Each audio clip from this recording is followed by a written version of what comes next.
turn to Congress and talk about them, Republican or Democratic, doesn't matter. They say the Congress has, caused the laws, has gotten us into debt, has caused the problems. And there's an important principle here that God described to Israel. What happens if your leadership does not lead you in the right way? Let's just answer that question first. What happens to a people, any people, if the leadership does not lead properly?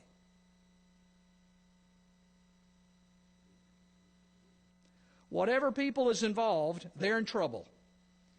It can be a small group or a large group, but if those who are supposed to lead do not lead well, the results are bad. Now, who's going to have to pay for the problems of bad leadership? The people. Are the leaders going to have to pay for being bad leaders? Well, maybe yes, maybe no. They may or may not be voted out of office. They may or may not have anything that has to, that affects them. But the people will pay, regardless of who that people is. If we're talking about a church, then the church people pay if the leadership does not lead properly. If we're talking about a club or a civic organization or a bank or a city or whatever, there have been several cities and municipalities in the last few months that have threatened or are attempting to file bankruptcy. Cities. It may not be too long before there's some states that try to follow suit. The state of California, on paper, is bankrupt. What will be the outcome of some of these things? Well, I don't know, but the leadership, the people who are in a position of responsibility that allowed under their watch, for whatever reason, under their watch have allowed certain things to accumulate, debt in many cases, have spent beyond their means. Sooner or later, the people are going to pay the price for that, and there are going to be grave consequences to be met. Well, in Israel, God says, you are going to suffer because your people turned away from God, and because they sought out idols, and because they did not want the law of God, God is now going to destroy them. So everyone is going to be paying for this. In the New Testament, Jesus said, if the blind lead the blind, what happens? They both fall in the ditch. The fact that a group of leaders may be ignorant will not prevent the outcome.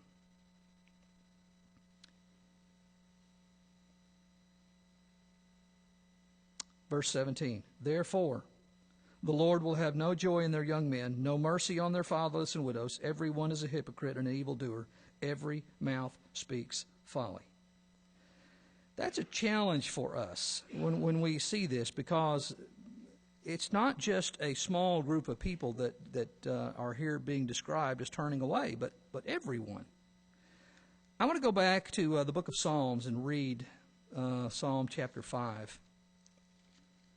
I think I'm going to do all of it. It won't take but just a minute, 12 verses. Listen to Psalm 5. Give ear to my words, O Lord. Consider my meditation. Give heed to the voice of my cry, my King and my God. For to you I will pray. My voice you shall hear in the morning, O Lord. In the morning I will direct it to you, and I will look up. For you are not a God who takes pleasure in wickedness, nor shall evil dwell with you. The boastful shall not stand in your sight. You hate all workers of iniquity. You shall destroy those who speak falsehood. The Lord abhors the bloodthirsty and deceitful man. But as for me, I will come into your house in the multitude of your mercy. In fear of you I will worship toward your holy temple. Lead me, O Lord, in your righteousness because of my enemies. Make your way straight before my face. For there is no faithfulness in their mouth. Their inward part is destruction. Their throat is an open tomb. They flatter with their tongue. Pronounce them guilty, O God. Let them fall by their own counsels. Cast them out in the multitude of their transgressions, for they have rebelled against you.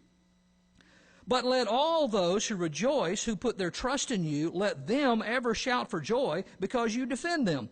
Let those who love your name be joyful in you, for you, O Lord, will bless the righteous. With favor you will surround him as with a shield. Now, David is described as being the man whom God loved. Why did God love David? Because David's heart was set on the service of the Lord. Now, when we see David, was David a perfect man? No. Did David did David sin grievously? Yes, he did. There is absolutely no way to diminish the terrible nature of his involvement with Bathsheba and the criminal cover-up that took place after that and the shameful murder of her husband, Uriah the Hittite. There's no explanation that can be made to adequately justify that. Yet, for all of that, David's heart, his desire, was still to serve God faithfully. And we see that over and over again.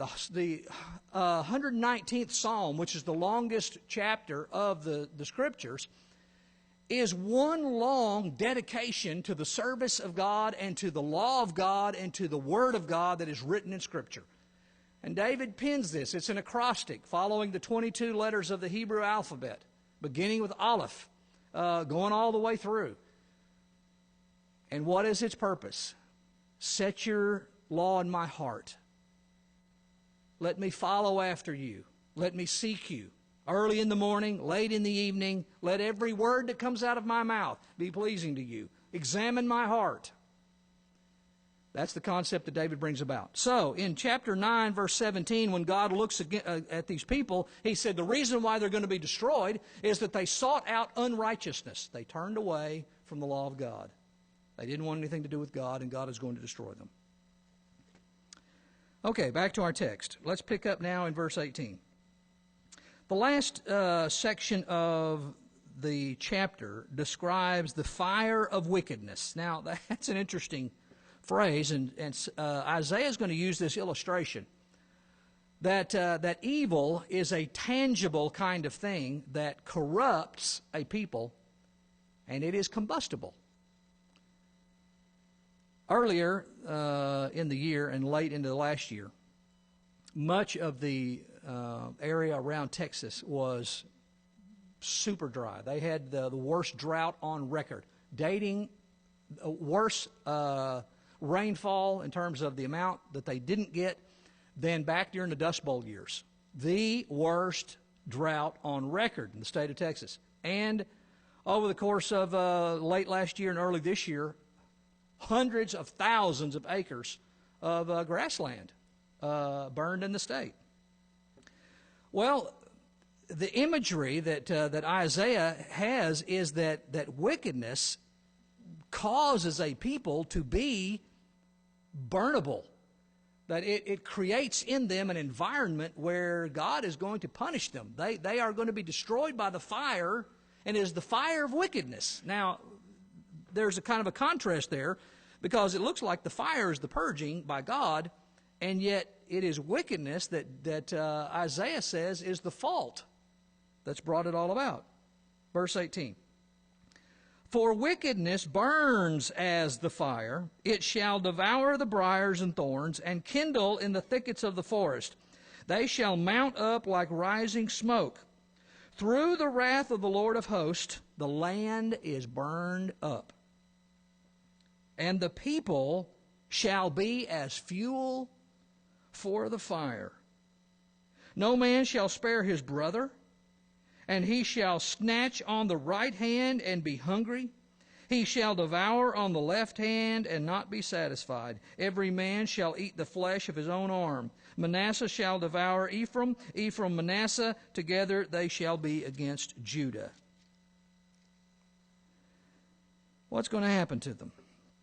God is going to destroy them, but the practice that is going to be presented as at least partly by their fault. They caused these things to happen, and God is now going to destroy them. Now, the imagery that Isaiah employs is that there are going to be at least a couple of things that happen. One, the people are going to turn on themselves. they are going to start destroying each other. They're going to take from with their right hand and take with their left hand. Who do people steal from?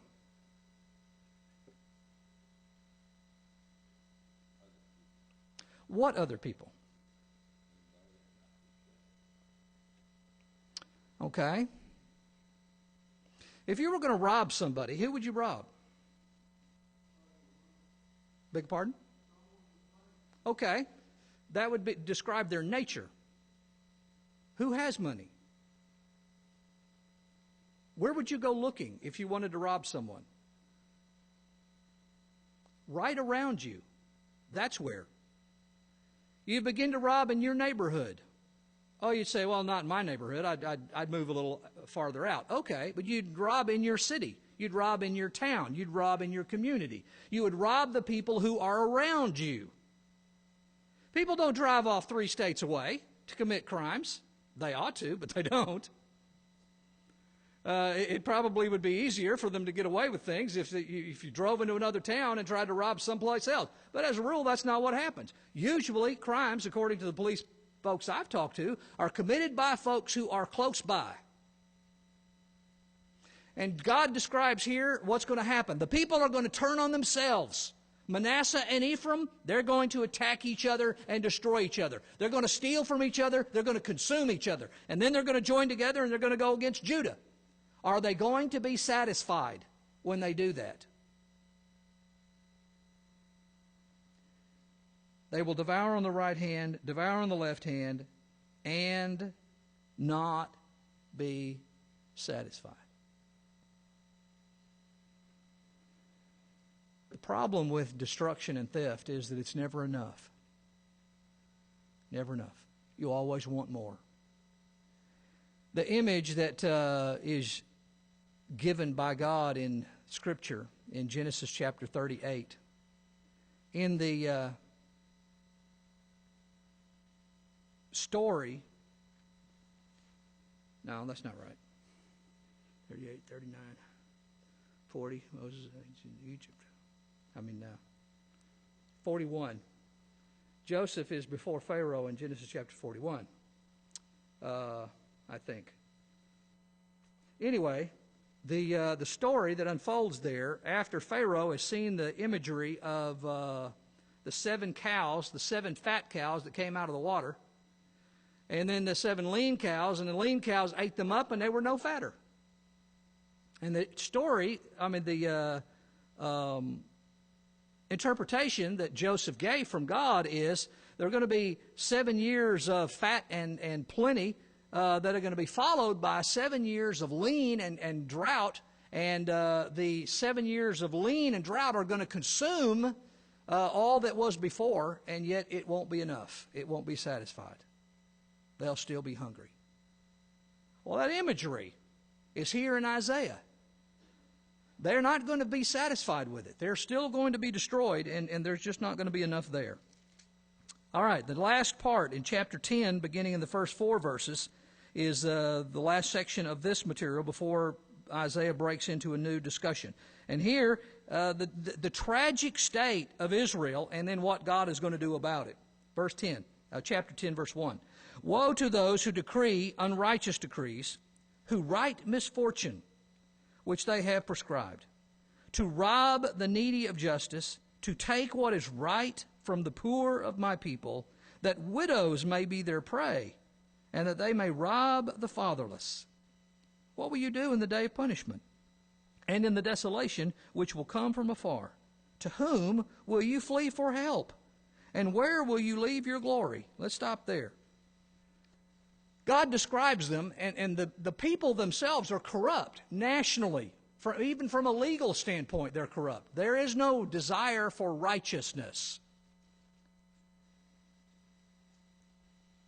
What would it take for someone to rob and leave destitute a widow or an orphan? How callous would you have to be? There's a similar phrase that occurs in Matthew chapter 23, I think. It's in verse 14. Woe to you, scribes and Pharisees, hypocrites, for you devour widows' houses, and for a pretense make long prayers. Jesus describes these folks, and he says, here's what you do.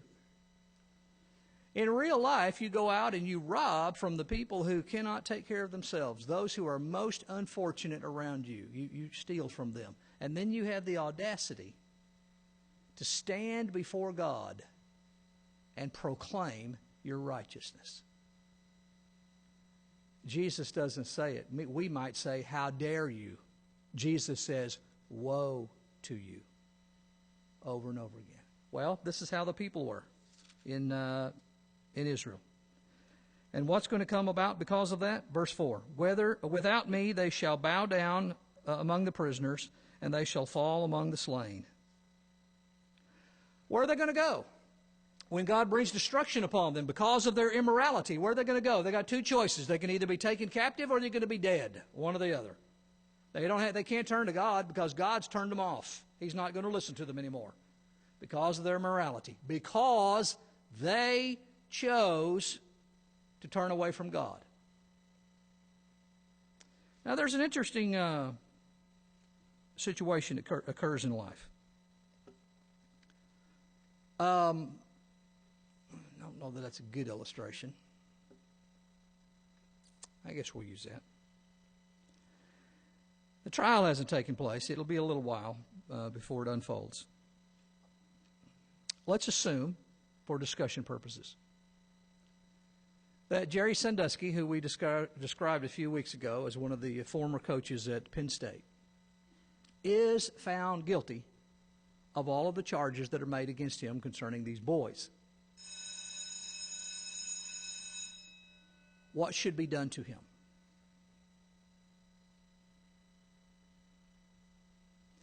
He is accused of having inappropriate sexual relations with children as young as 10 years old over a period of as much as 20 years. What should be done to him?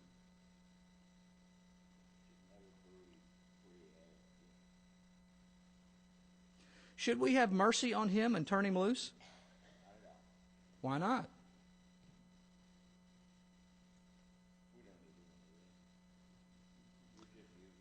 No. Are we supposed to be a forgiving people? What if he did? What if he asked for mercy and forgiveness? The Lord can forgive it. State of Pennsylvania, that's another matter. The children of Israel, if they had repented, God said He would have healed them, but they did not. We are coming to the place in the United States of America, maybe not there completely yet, but we're coming to the place where the punishment for almost any crime is being resisted. And that's an interesting place. When a people as a whole do not believe that those who practice wrong should be punished, that says something about them and about their sense of right and wrong, doesn't it? If we do not believe that wrongs should be punished, then what difference does it make if something is right or wrong?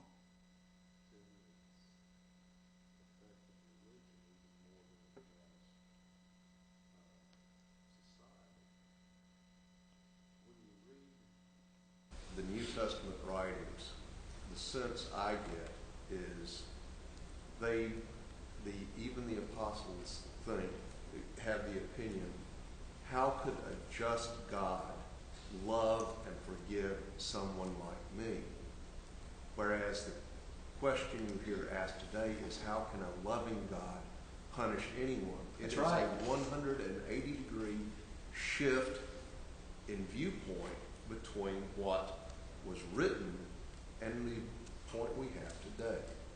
And that's a good point, Pat. And the reason why it has happened is because there's a shift in values. There used to be a value placed on right and wrong, moral right and wrong. and that those who violated what was right should be punished.